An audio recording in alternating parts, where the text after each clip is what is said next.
አብርሽን ትቼ ከሱ ህይወት ወጥቼ የራሴ ህይወት መኖር አልችልም። ያለሱ ህይወት የለኝም።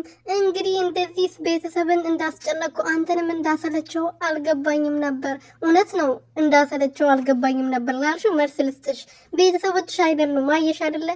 ምንም የሚሳሱልሽ ቤተሰብ የለሽም። የሚያዝንልሽ ሰው የለሽም። ለዛ ነው ቤተሰቦችሽ እንኳን በአንዴ እንደዚህ ተስፋ ይቆረጡብሽ። ምክንያቱም አሳፋሪ ስለሆንሽ ምንም እነሱ የሚያስኮራ ምንም የሚያስደስት ነገር ስላላረግሽ ነው ቤተሰቦችም እንደዚህ በአንዴ እየካዱሽ ማለት ነው እንጂ እነሱን የሚያስኮራ እነሱን ደስ የሚያሰኝ ነገር ብታደርጊ ኖሮ ዛሬ ከጎንሽ ይቆሙ ነበር። ገባሽ አይደለ?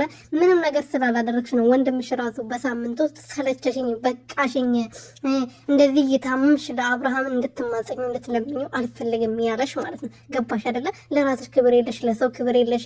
ሰው ለራሱ ክብር ሲኖረው ነው ሰው የሆነ ነገር ሲሆን አጠገቡ ሆኖ አይዞሽ በርቺ የኔ ጠንካራ ብዙ ነገር አልፈሻል ሊልሽ የሚገባው። አንቺ ደግሞ እንደዛ የምትባይ ሴት አይደለሽም። ገባሽ አይደለ?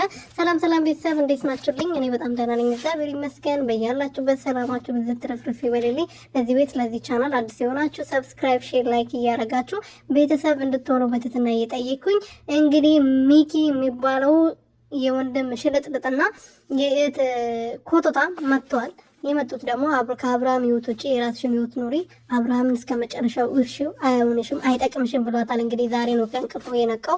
እስከ ዛሬ እግሩ ስር ተደፍታ ስትማጸነው እባክህ አግባኝ፣ እባክህ ሽማግሌ ላክ፣ እባክህ ቤተሰቦችን ላስተዋውቅ፣ እባክህ አብረን እንደር፣ እባክህ መንገድ ላይ ሽናልኝ፣ እባክህ ቀለበት አድርግልኝ፣ እባክህ እንደምታፈቅረኝ ንገረኝ። ይሄ ሁሉ እየተደረገ እያየ ቆይቶ ዛሬ አብርሃም የራሱን ህይወት መርጦ ወደዛ ሲሄድ ወንድ አይጠቅምሽም ከህይወት ውጭ ሌላ የለም ምን ይመስላል?